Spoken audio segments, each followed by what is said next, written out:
ਮੇਰਾ ਨਿੱਕਾ ਭਰਾ ਨਾ ਮੇਰੇ ਨਾਲ ਵਾਲੀ ਚਾਰਪਾਈ ਤੇ ਲੇਟ ਕੇ ਆਪਣੀ ਮਸ਼ੂਕ ਨਾਲ ਕਾਲ ਤੇ ਗੱਲ ਕਰ ਰਿਹਾ ਸੀ। ਮੈਂ ਸਰਕਾਰ ਮਾੜਾ ਮਾੜਾ ਸੁਣਨਾ ਸ਼ੁਰੂ ਕਰ ਦਿੱਤਾ ਤੇ ਵਿੱਚੋਂ ਦੀ ਮਸ਼ੂਕ ਦੀ ਵੀ ਥੋੜੀ ਥੋੜੀ ਆਵਾਜ਼ ਆ ਰਹੀ ਸੀ। ਉਹਨੂੰ ਕਹਿੰਦਾ ਕਿ ਮੁਟਿਆਰੇ ਤੈਨੂੰ ਮੈਂ ਜਲਦੀ ਲੈ ਆਉਣਾ ਆਪਣੇ ਕੋਲ, ਵੇਖੀ ਮੇਰਾ ਦਿਲ ਨਹੀਂ ਲੱਗਦਾ ਤੇਰੇ ਤੋਂ ਬਗੈਰ। ਉਹ ਅੱਗੋਂ ਕਹਿੰਦੀ ਮੇਰਾ ਵੀ ਦਿਲ ਨਹੀਂ ਲੱਗਦਾ, ਪਰ ਮੈਨੂੰ ਬੜਾ ਡਰ ਲੱਗਦਾ ਤੇਰੇ ਭਰਾ ਤੋਂ। ਆਂਦਾ ਤੈਨੂੰ ਘੱਟਦਾ ਡਰ ਲੱਗਦਾ ਮੇਰੇ ਭਰਾ ਤੋਂ? ਉਹਨੇ ਬਾਹਰ ਟੁਰ ਜਾਣਾ, ਬਸ ਠੀਕ ਹੈ, ਬਾਹਰ ਜਾ ਕੇ ਪੈਸਾ ਕਮਾਏਦਾ, ਸਾਨੂੰ ਭੇਜੇਦਾ, ਅਸੀਂ ਸਕੂਨ ਨਾਲ ਜ਼ਿੰਦਗੀ ਇੰਜੋਏ ਕਰਾਂਦੇ।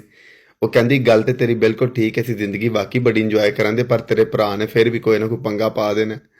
ਕਹਿੰਦਾ ਲਾਨਤ ਪਾ ਤੂੰ ਭਰਾ ਤੇ। ਕਹਿੰਦਾ ਤੂੰ ਕਾਹਦੀ ਟੈਨਸ਼ਨ ਲੈ ਗਈ, ਮੈਂ ਹੈ ਨਾ ਤੇਰੇ ਕੋਲ, ਜੇ ਇਹਨੇ ਵਾਧੀ ਕਟੀ ਕੀਤੀ ਤੇ ਉਡਾ ਦਿਆਂਦੇ। ਕਹਿੰਦਾ ਮੈਂ ਇਹਨੂੰ ਪਾਕਿਸਤਾਨੀ ਨਹੀਂ ਵੜਨ ਦੇਣਾ ਯਾਰ। ਮੈਂ ਯਕੀਨ ਕਰੋ ਕੰਨ ਵਲੇਟੇ ਸਕੂਨ ਨਾਲ ਬਿਸਤਰਾ ਉੱਤੇ ਲਿਆ, ਜਿਹੜੀ ਮੈਨੂੰ ਮਾੜੀ ਜਿਹੀ ਆਵਾਜ਼ ਆ ਰਹੀ ਸੀ ਨਾ ਮੈਂ ਉਹ ਵੀ ਸੁਣਨਾ ਬੰਦ ਕਰਤੀ। ਭਾਈ ਅੱਜ ਕੱਲ ਦੀ ਜਿਹੜੀ ਆਵਾਮ ਹੈ ਨਾ ਬੜੀ ਤੇਜ਼ ਹੈ, ਬਚੋ ਭਾਈ, ਨਿੱਕਿਆਂ ਤੋਂ ਵੀ ਬਚੋ। ਨਾ ਨਾ ਨਾ ਨਾ ਸੁਣਿਓ ਇਹਨਾਂ ਦਾ, ਜਿੱਥੇ ਆਂਦੇ ਨੇ ਕਰ ਦਿਓ ਭਾਈ, ਚੁੱਪ ਕਰਕੇ ਜ਼ਿੰਦਗੀ ਬਚਾਓ। ਤੋਬਾ।